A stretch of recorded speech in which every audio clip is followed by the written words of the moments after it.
Hey, good morning, everyone. Welcome. It's K-Fish Lindbergh here. It's Tuesday, June 23rd. Like I said, made it to the lake a little bit late. It's about 9 a.m., but the parking lot's full. Hopefully that means the fish are biting. Like I say, the water temperature, it's actually dropped down to 76 degrees, and it looked like it had a little bit of color to it. We have been getting quite a bit of rain, and it's supposed to rain starting this afternoon and probably rain for the next 3 days. But you know, that's a good thing that water level rise up, put the fish in the weeds, keep them shallow. So welcome along. We're going to go see if we can figure something out. I was hoping maybe this morning to throw a popper or a top water bite, but with the breeze, it looks like it might be a spinnerbait or maybe even a squarebill bite might start to turn on. So again, thanks for coming along, and let's go get bit.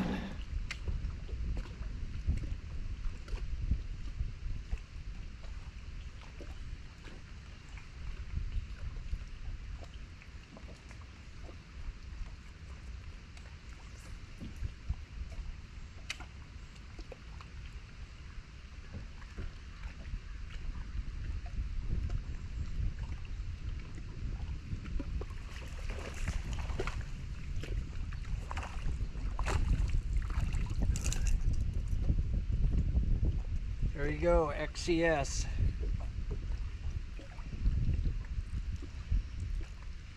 XCS 200.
Fish off the brush pile.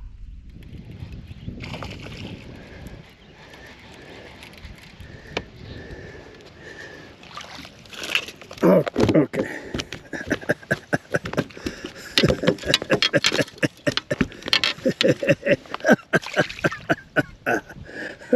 What do you think? Come off of that. He got off in the boat.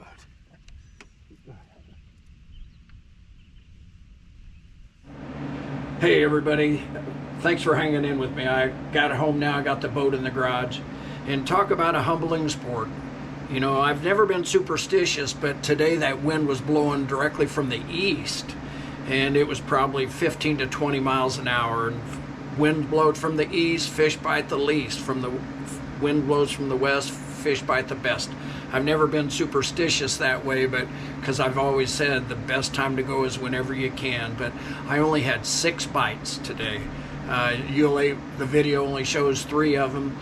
The other 3 were into the weeds where I didn't have a camera angle to show it and see where the fish, you know, struck, but I never got a hook in them. You know, I would see them. But at the end of the day, that I did, you know, I was about ready to put it all away, and then I thought, hey, what about the urchin bait? You know, I've been carrying this around in my rod box for a couple weeks now, and so I went ahead and put away the other rods and started casting it. And I was using this as a prickly pear, a Haig's prickly pear, and I have it rigged up. I've got one of these jewel bait. It's called a Frico weight that pushes right up through the middle, and your hook goes through it. And then I have on that, I have a 1/0 Kevin Van Dam triple grip hook with a split ring tied onto it, casting it on 20-pound test line, and I was using an old heavy action jig rod. And you notice the first fish, he jumped and came off, and then the second fish I caught on it, it came off as I was swinging it up into the boat. And you know, I was thinking about this on the way home, and I really think that my problem had been I was using a heavy action rod with a treble hook, and I know better than doing that. So I'm going to try this again, but I'm going to use a medium action fast rod instead of a heavy action fast, and see if maybe that would help the fish stay hooked up.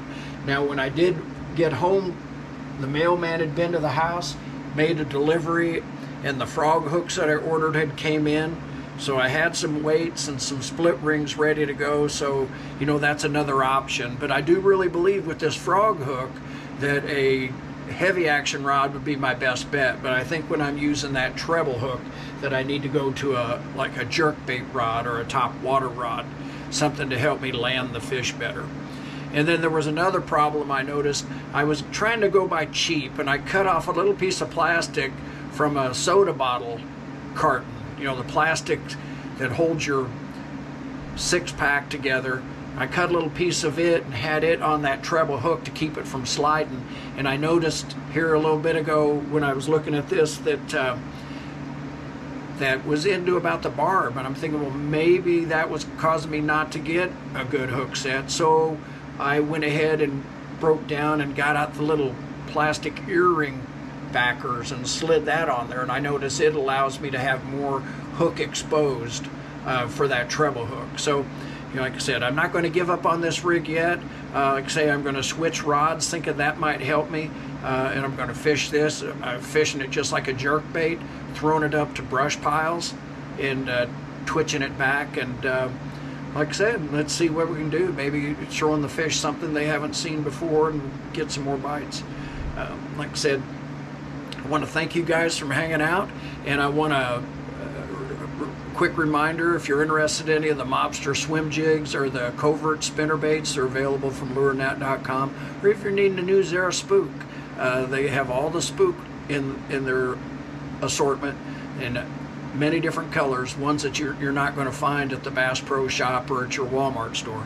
So, but if you're interested in those, you can use my code at KFish15, save you 15% off your order, and then all orders over $35 have free shipping. I want to thank you guys for hanging out. God bless you, and have yourself a wonderful day. We'll see you on the next trip out.